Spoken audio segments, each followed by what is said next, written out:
Policy এবং এই national education যে পলিসি 1986 এ করা হলো তারকে ফলো করে বলা হয়েছিল যে লার্নিং উইদাউট বার্ডেন, অর্থাৎ শিক্ষা কি হবে, কোনো চাপ থাকবে না, তাই তো?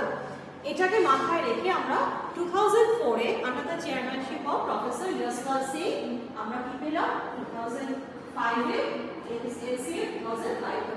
নেক্সট স্লাইড দেখো, এখানে আমরা ন্যাশনাল কনসার্নস এবং সিস্টেম্যাটিক রিফর্মেশনস হওয়ার জন্য আমরা একটা ফ্রেমওয়ার্ক তৈরি করার চেষ্টা করছি। মেইন ফোকাস করেছিল constructive thoughts of the children, অর্থাৎ তাদেরকে ইন্ডিভিজুয়ালের উপরে নির্ভর করে আমাদেরকে পড়াতে হবে।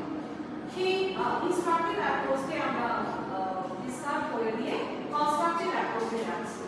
And the primary role of the teacher is facilitator. তিনি একজন ধারক হিসেবে কাজ করবেন, তিনি কোনো টিচ করবেন না, তিনি কোনো ইনস্ট্রাকশন দিচ্ছেন না।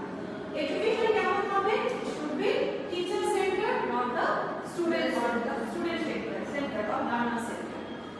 Next slide, 22 language এই কারিকুলাম ফ্রেমওয়ার্কে, নেক্সট স্লাইড, কারিকুলাম ফ্রেমওয়ার্কে আমরা ট্রান্সলেট করেছিলাম এবং 70 স্টেট তখনকার